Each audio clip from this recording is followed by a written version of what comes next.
Bismillahirrahmanirrahim. Assalamualaikum warahmatullahi wabarakatuh.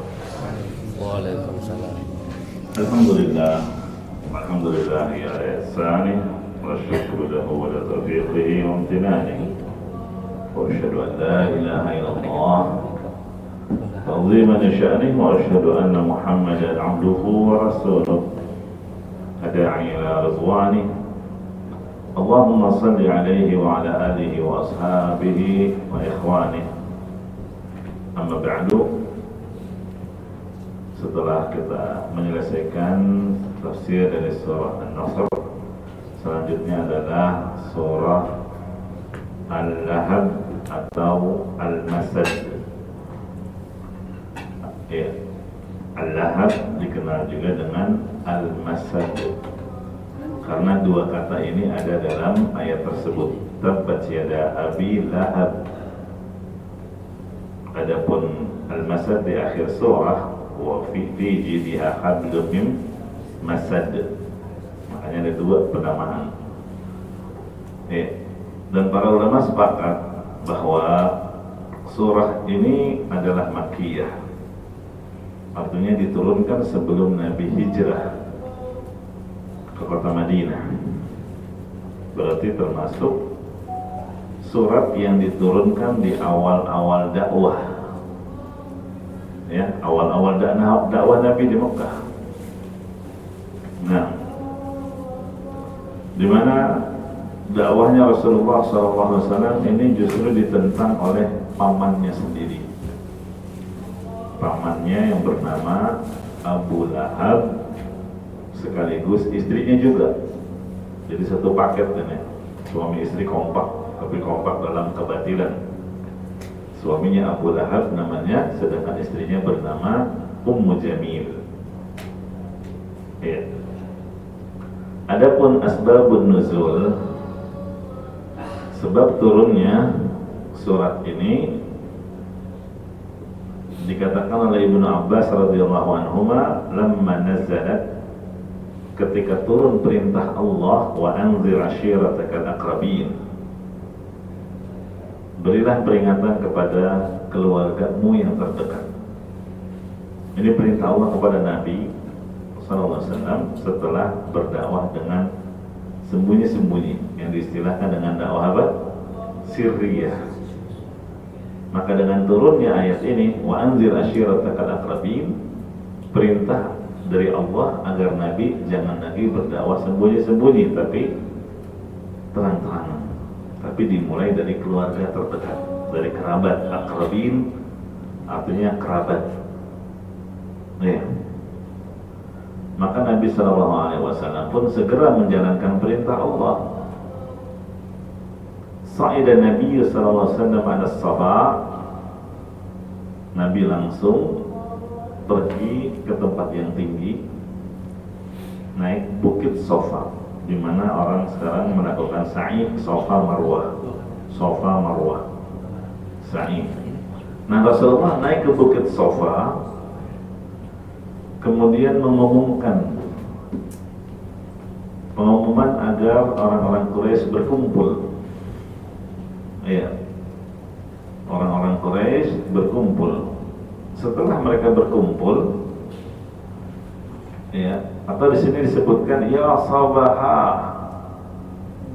ya sabahah, ini kalimat yang sudah dikenal masyarakat jahiliyah, menunjukkan ada berita penting. Ya, kalau mungkin di kampung sekarang pakai kentungan gitu ya, dulu tong tong tong tong tong tong tong tong tong. Wah, ada apa ini? Kayaknya ada berita penting nih, atau ada kejadian besar ini. Kenapa dipukul terus-terusan kentungan ini? Iya. Kalau di zaman itu ada orang yang suaranya lantang naik ke atas bukit atau gunung, terus mengeluarkan kalimat ya sobaha dengan nada yang tinggi. Ya, ini cara orang-orang jahiliyah untuk mengingatkan masyarakat akan ada bahaya yang mengancam mereka. misalnya serangan musuh atau yang lainnya. Hatta ijtama'u, akhirnya mereka pun berkumpul karena dengar seruan tersebut. Ya, kalau bahasa sekarang kumpul gitu ya. Kalau sekarang kan ada pengeras suara lewat masjid, lewat speaker yang ada di musola-musola, surau-surau. Akhirnya orang-orang pun berkumpul. Kalau ada yang nggak bisa hadir, itu akan mengirim utusan, tolong kamu hadir sana, ya, karena saya sedang ada uzur, sakit kah, atau ada kesibukan lain kah? Mereka akan mengirim utusan. Ada berita penting apa ini?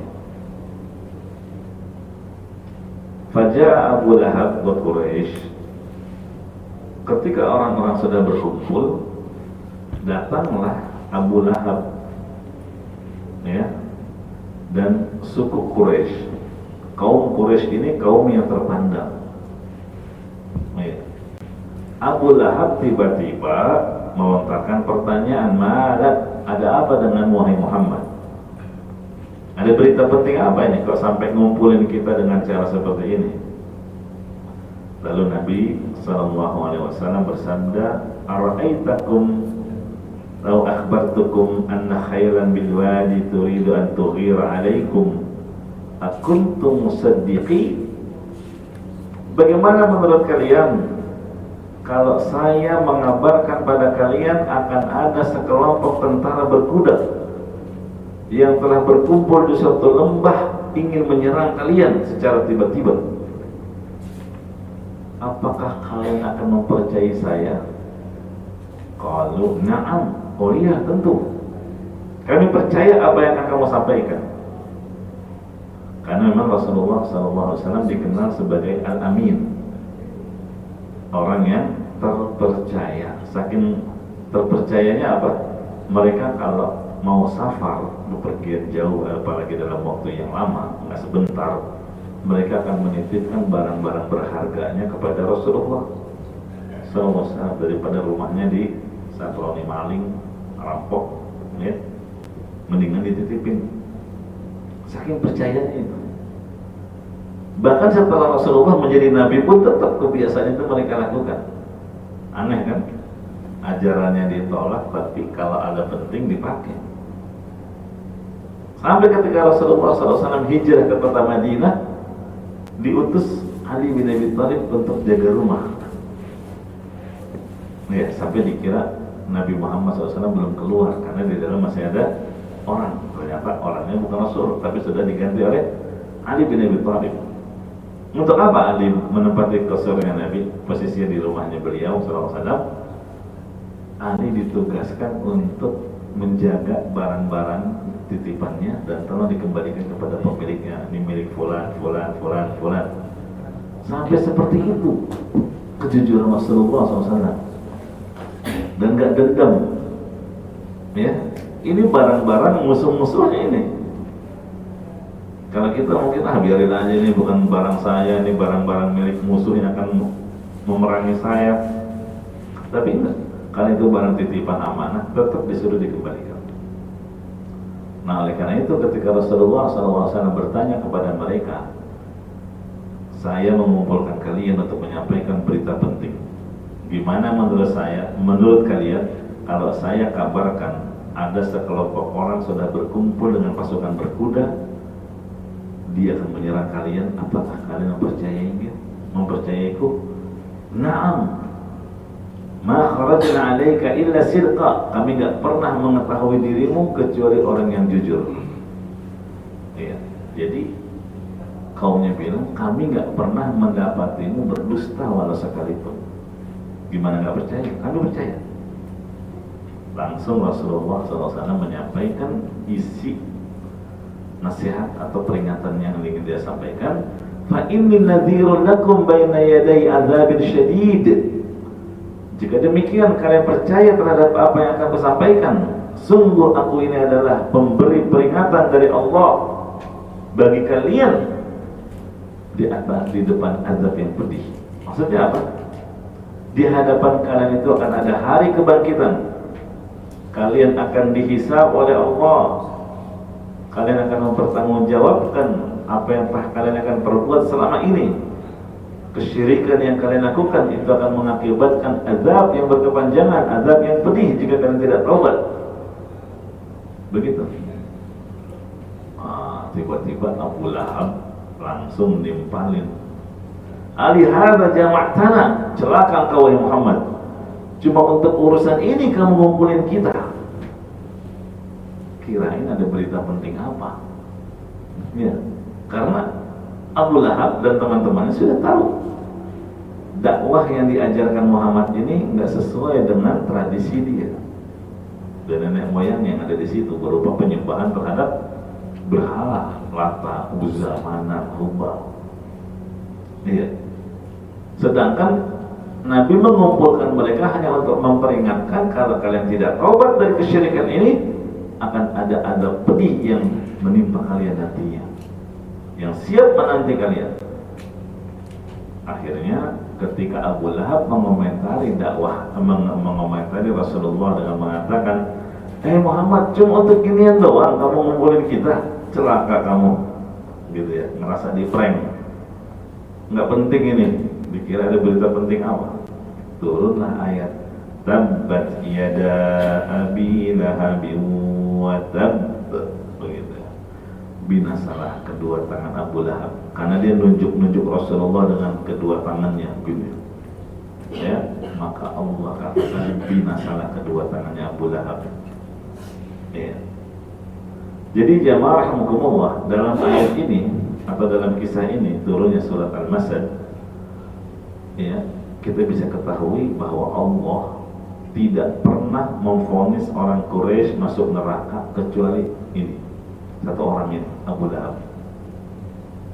Ya, Abu Jahal saja enggak disebutkan secara spesifik, enggak ada penyebutan Abu Jahal dalam Al-Quran. Ya, tapi Abu Lahab jelas. Ya, Abu Lahab di awal-awal dakwah sudah divonis pasti masuk neraka. Ini padahal orangnya masih hidup ini, dan Abu Lahab tahu ada ayat ini turun. Ya, ternyata sudah divonis oleh Allah, dan ternyata vonisnya Allah benar. Ya, Abu Lahab ternyata tidak juga beriman dan mati di atas kekafiran. Nah, ini menunjukkan apa? Mukjizat Al-Quran, ya, mukjizat Al-Quran, kebenaran Al-Quran. Karena sebenarnya kalau Abu Lahab mau masuk Islam, terbantahkan surat ini. Oh, nggak benar itu Muhammad. Al-Quran yang diturunkan kepadanya, yang katanya Abu Lahab bakal masuk neraka, ternyata enggak tuh, dia masuk Islam. Atau sekedar pura-pura aja masuk Islam, hanya untuk membatalkan surat Al-Lahab. Itu pun nggak terjadi.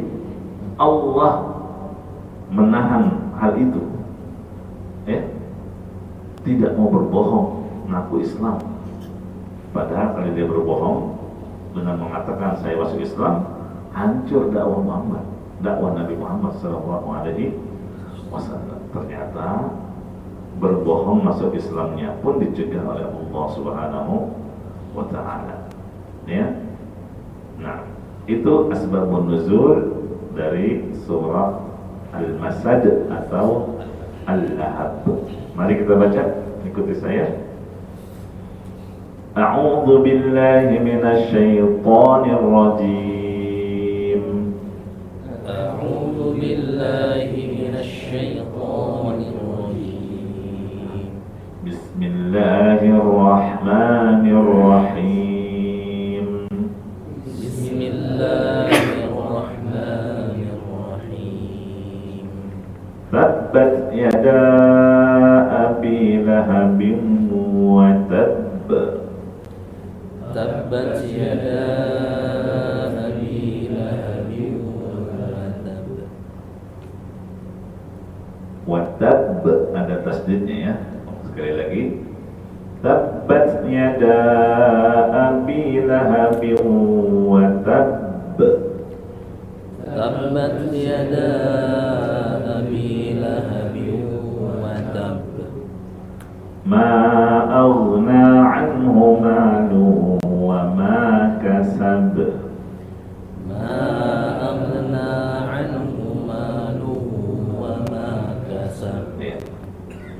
tabat yada abi lahabi wa tab itu celaan Allah, binasalah kedua tangan Abu Lahab. Karena apa? Kedua tangannya Abu Lahab beraninya diarahkan kepada Rasulullah SAW sebagai bentuk pengingkaran terhadap apa yang Rasulullah katakan. Ya.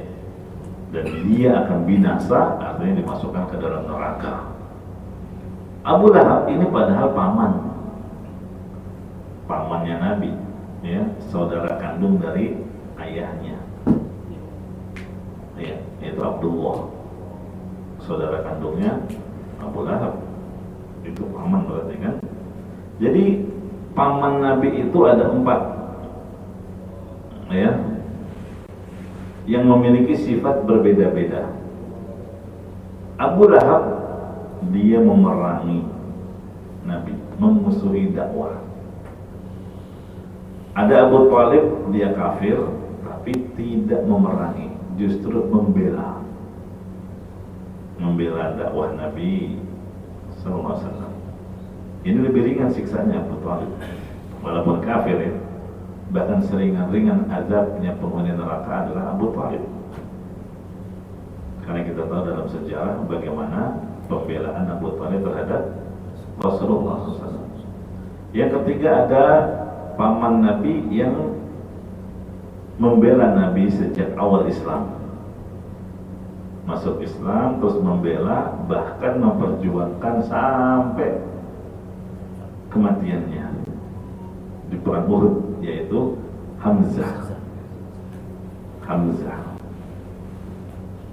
Dan ada yang masuk Islamnya belakangan, yaitu Abbas, ya, Abbas. Kalau Hamzah masuk Islam lebih awal, kalau Abbas belakangan.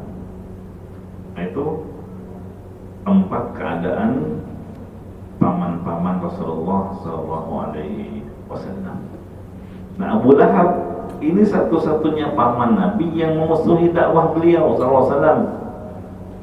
Bahkan setiap kali Nabi selesai berdakwah, muncul Abu Lahab untuk memprovokasi orang-orang yang didakwahi Nabi. Jangan dengerin Muhammad, yang diprovokasi. Masa kamu mau ninggalin ajaran nenek moyang kalian yang sudah ratusan tahun turun-temurun hanya untuk dengerin orang ini? Jangan dengerin. Gitu terus. Ya. Nah. Kemudian jamaah rahimani wa rahimakumullah, Abu Lahab ternyata cukup memprovokasi masyarakat Quraisy dengan mengatakan Muhammad itu sobi. Apa itu sobi? Orang yang berani meninggalkan tradisi nenek moyang, dan itu dianggap aib bagi mereka. Ya. Ternyata sebagian masyarakat kita juga gitu ya. Wah, ini kan tradisi yang sudah turun-temurun, yang harus dilestarikan, yang harus dijaga, jangan ditinggalkan. Padahal kalau itu bertentangan dengan syariat, ya, syariat lebih didahulukan. Tapi tradisi yang tidak bertentangan silahkan dilestarikan. Nah, ketika Rasulullah SAW dakwahnya adalah berseberangan dengan tradisi nenek moyang mereka, para penyembah berhala, itu yang dipakai senjata oleh Abu Lahab, cukup memprovokasi masyarakat. Dia nggak mengatakan Muhammad gila, Muhammad penyihir, Muhammad tukang adu domba, tidak. Cukup dengan julukan sobi, orang yang berani menentang bahkan meninggalkan tradisi nenek moyang, padahal ini tradisi sudah berjalan ratusan tahun. Ya. Nah, dan ternyata provokasi ini lebih laku daripada provokasi dengan menuduh Nabi sebagai orang gila, penyihir. Kenapa? Karena mereka tahu, masa iya orang yang jujur, amanah, santun dibilang gila? Enggak. Apalagi dianggap penyihir karena bisa mempengaruhi orang-orang sehingga banyak yang masuk Islam. Enggak. Ketika disebut sobi, langsung iya. Ya. Gitu ya. Nama aslinya Abu Lahab adalah Abdul Uzza. penghambaan tapi kepada berhala yang bernama Uzza. Kan ada Lata, Uzza, Manat, Hubal dan yang lainnya. Ya, itu nama aslinya adalah Abdul Uzza. Tapi kenapa nggak disebut nama aslinya, tapi disebut Abu Lahab?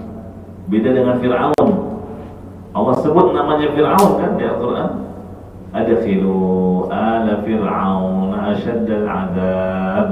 Kalau Fir'aun disuruh apa? Disebut namanya. Ada Abu Lahab nggak disebut namanya karena namanya Abu Lahab yaitu Abdul Uzza mengandung kesyirikan, ya, mengandung kesyirikan. Ya, adapun Fir'aun tidak mengandung kesyirikan. Kemudian Abu Lahab ini dikenal sebagai orang yang wajahnya bersinar dan tampan, ya. Makanya disebut Abu Lahab karena wajahnya agak kemerah-merahan. Tapi yang benar, ya, bukan karena itu.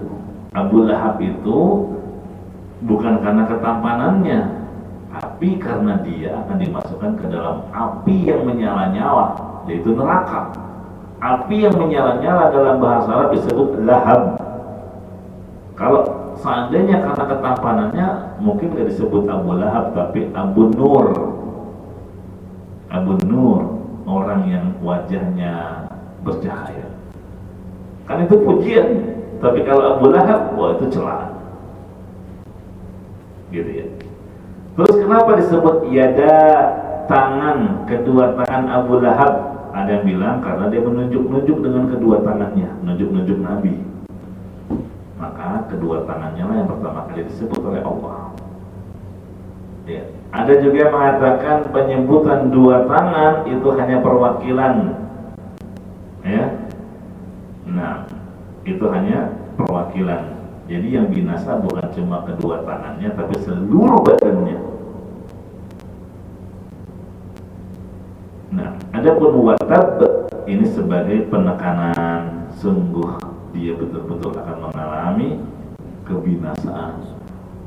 Ya, diawali dengan tabat, diakhiri dengan watab, sungguh engkau celaka wahai Abu Lahab. Ya. Ayat yang kedua, ikuti lagi. Ma aghna anhu maluhu wa ma kasab.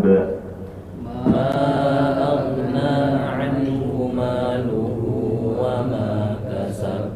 Artinya tidaklah berfaedah kepada Abu Lahab ini harta kekayaannya, ya, dan juga apa yang telah dia usahakan, yaitu anak keturunannya. Abu Lahab ini tergolong orang yang kaya raya, banyak harta, ya, makanya dia sesumbar dengan ancaman Muhammad kalau dia akan masuk neraka. Dia bilang, tenang aja, kalau saya masuk neraka nanti saya bisa tebus dengan harta yang saya punya, saya banyak duit. Tenang saja, saya banyak anak, banyak cucu, banyak keturunan, nanti mereka akan membela saya. Gitu ya, itu sesumbarnya dia dengan ancaman ini. Maka Allah katakan ma'aghna anhu maluhu wa ma kasab. Di sini dalam bahasa Arab diawali dengan huruf ma, ya, maknanya istifhamiyah, maksudnya manfaat apa yang dia dapatkan dari harta dan anaknya. Jawabannya nggak ada manfaat. Ada juga yang bermakna nafi, kan huruf ma dalam bahasa Arab ada ma istifham, pertanyaan. Kalau pertanyaan berarti manfaat apa yang dia dapatkan dari harta dan anak keturunannya. Jawabannya nggak ada, sama sekali nggak ada. Kalau ma nafi, penolakan, tidaklah bermanfaat bagi Abu Lahab harta bendanya dan juga anak-anaknya. Gitu ya. Ini kedua makna saling berkaitan. Ya, harta dan anak-anaknya tidak bermanfaat sedikit pun. Padahal biasanya jemaah, harta itu bisa dijadikan alat tebusan, ya kan? Apalagi di dunia. Kalau orang ditawan oleh musuh, dia akan bilang apa? Kamu bebaskan saya nanti saya akan berikan sekian harta. Nah itu harta bermanfaat untuk menebus dirinya. Ya, kalau kamu mau membebaskan saya akan berikan uang sejumlah sekian. Itu di dunia. Ya, harta bisa menyelamatkan seseorang. Ya, begitu juga misalnya orang sakit, ya, atau lapar, itu masih bisa memanfaatkan hartanya. Harta sangat bermanfaat. Ya, tapi kalau dari neraka sama sekali tidak bisa. Ya, ma'agna anhu maluhu, artinya hartanya tidak dapat menyelamatkan dia dari azab Allah sedikit pun.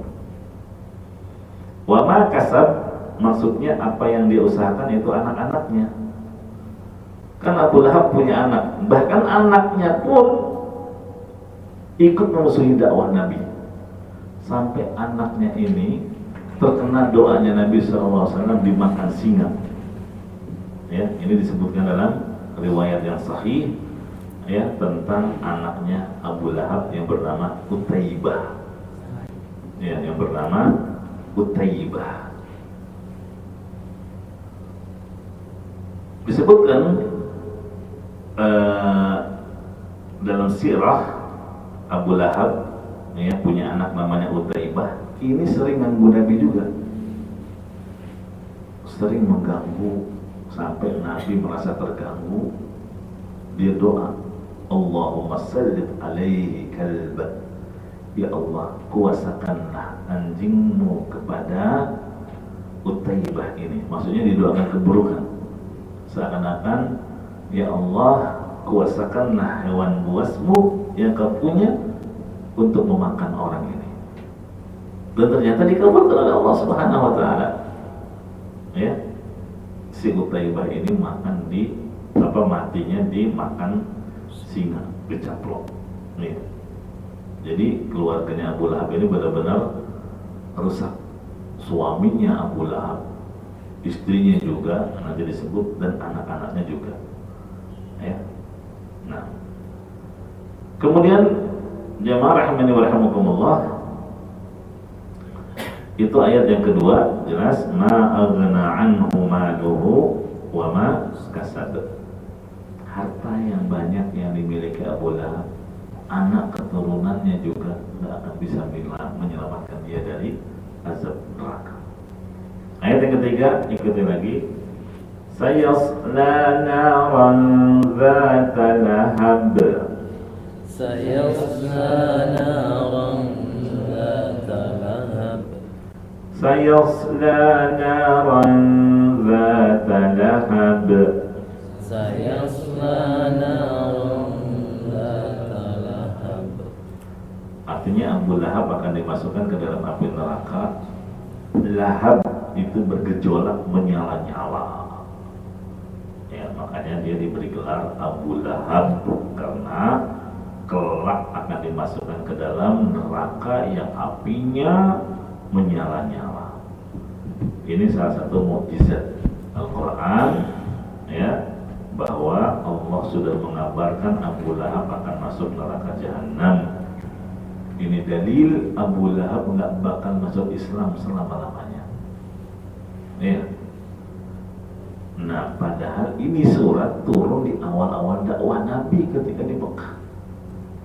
Ya, di awal-awal dakwah Nabi. Gitu. Tapi Allah sudah mengabarkan bahwa dia dan istrinya bakal menjadi penghuni neraka. Fir'aun saja nggak sampai seperti ini, nggak separah ini. Ya, Fir'aun tidak dikabarkan kepada Musa bahwa Fir'aun akan menjadi penghuni neraka Jahannam, ya kan?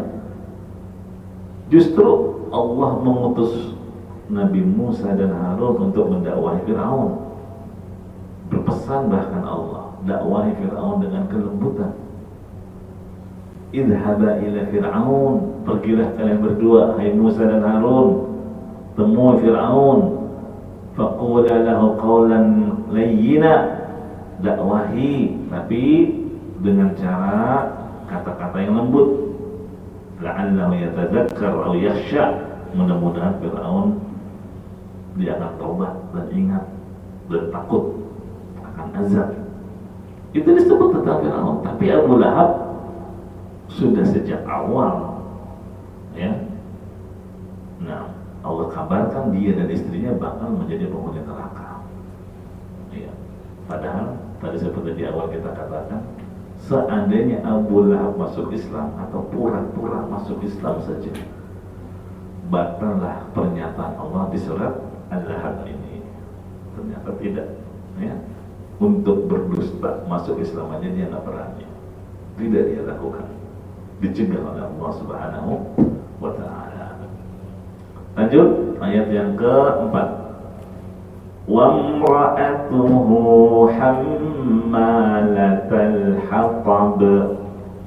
Wa imra'atuhu hammalatal hatab. Begitu juga dengan istrinya. Lihat disebut istri.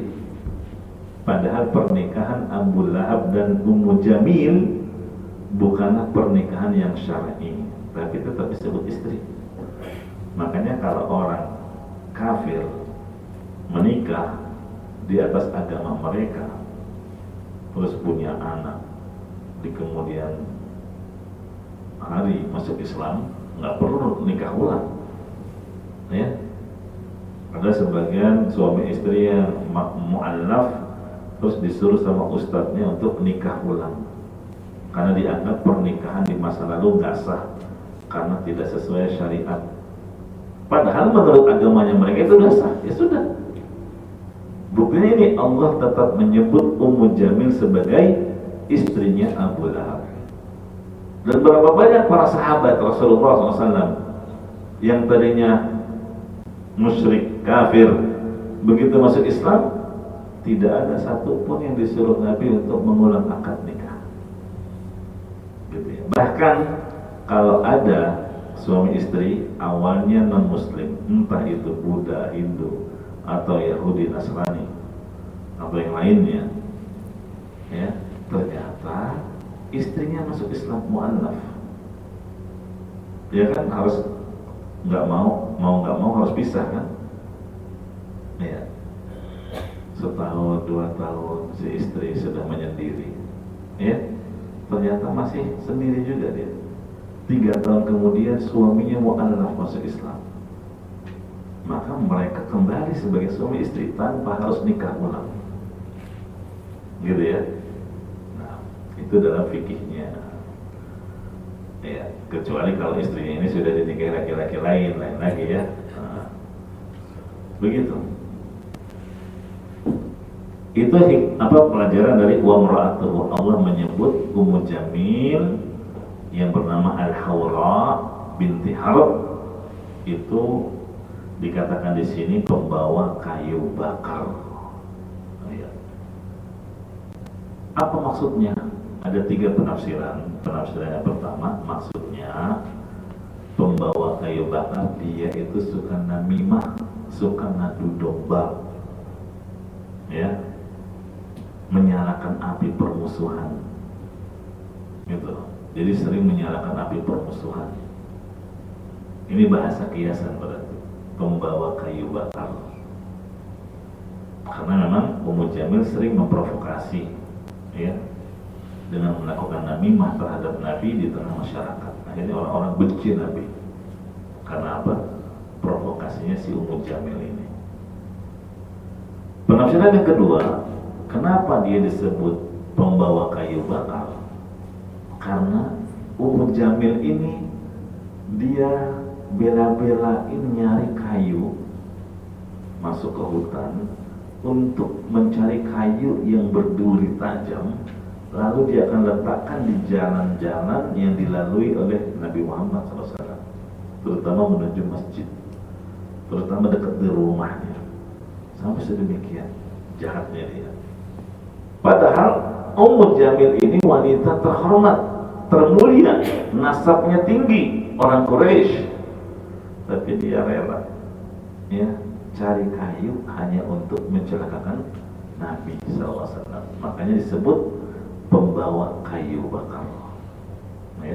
Orang-orang cari kayu buat masak, jadi kayu bakar, ini buat ditaruh di jalan-jalan di mana itu akan dilalui oleh Rasulullah SAW. Penafsiran yang ketiga, ada yang mengatakan ini nanti nih cerita di akhirat, suaminya dibakar, sedangkan istrinya yaitu Ummu Jamil ikut bawa kayu untuk membakar suaminya. Ya, ini kan siksaan yang menyakitkan ini. Ya, ternyata istrinya malah ikut berpartisipasi dalam menyiksa siapa? Orang yang paling dia muliakan, yaitu suaminya, Abu Jahal. Gitu. Dan ini juga azab yang sangat pedih bagi Abu Lahab. Kenapa? Karena dia melihat diazab oleh orang yang paling dia cintai selama ini. Iya. Ini gimana nih istri saya? Saya disiksa malah ditambahin kayu bakar terus sama dia. Bukannya berusaha memadamkan, malah ditambahin. Itu penafsiran yang ketiga. Tapi tafsir semacam ini disebut tafsir yang variatif. Ya, tanawwu, bukan tadad, bukan kontradiktif. Jadi bisa diterima semuanya. Jelas ya? Ayat yang terakhir, fi jidiha hablum min masad. Fi jidiha hablum min masad. Di lehernya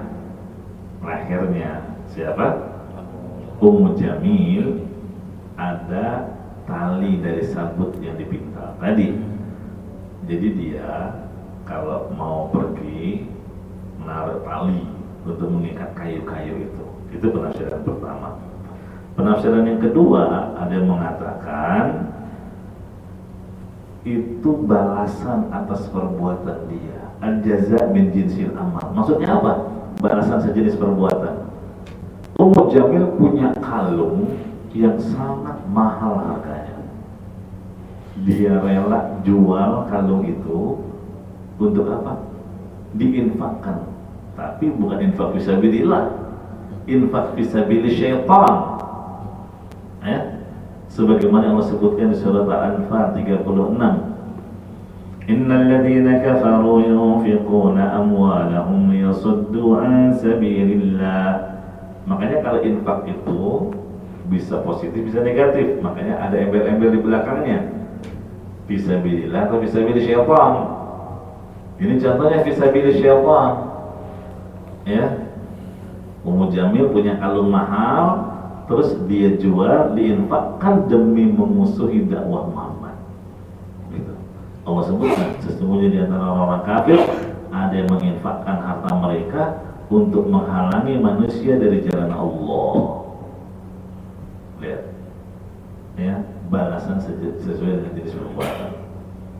Kalungnya dia lepas, dia jual, terus hasilnya untuk mendanai manusia memerangi Nabi. Maka dibalas oleh Allah dengan memberikan untuknya kalung yang terbuat dari api neraka, dan itu akan menyiksa dia. Gitu ya. Nah, selesai tafsir dari surah Al-Masad yang hanya terdiri dari 5 ayat. Mari kita baca sekali lagi. A'udzu billahi minasy syaithanir rajim. A'udzu billahi minasy syaithanir rajim. Bismillahirrahmanirrahim. Bismillahirrahmanirrahim.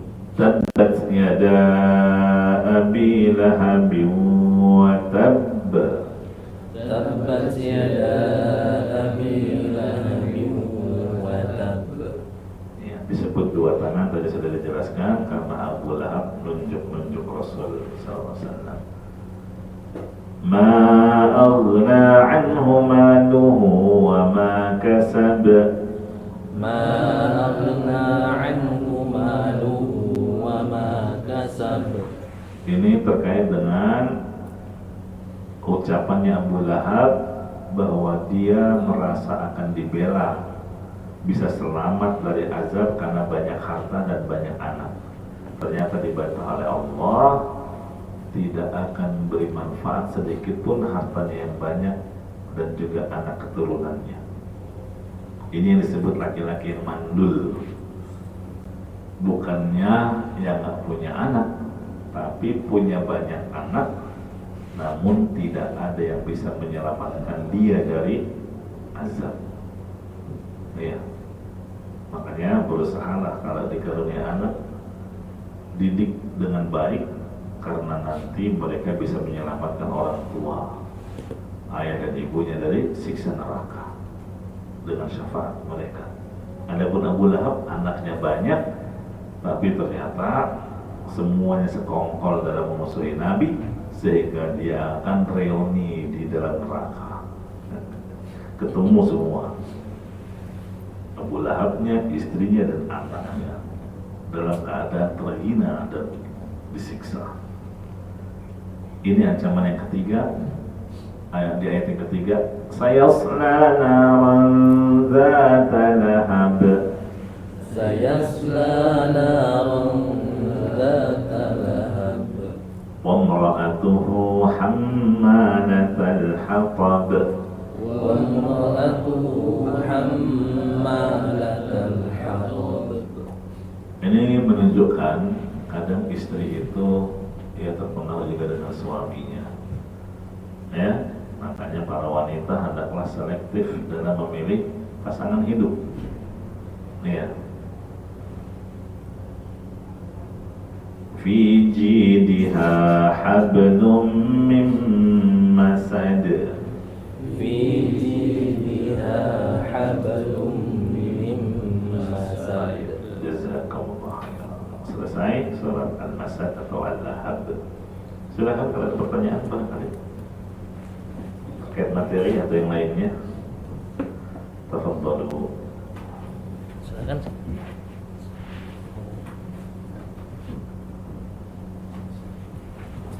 Tidak ada? Jelas ya? Insyaallah. Baik, kita tutup. Subhanakallahumma wa bihamdika asyhadu an la ilaha illa anta astaghfiruka wa atubu ilaik. Alhamdulillahi rabbil alamin. Wassalamualaikum warahmatullahi wabarakatuh.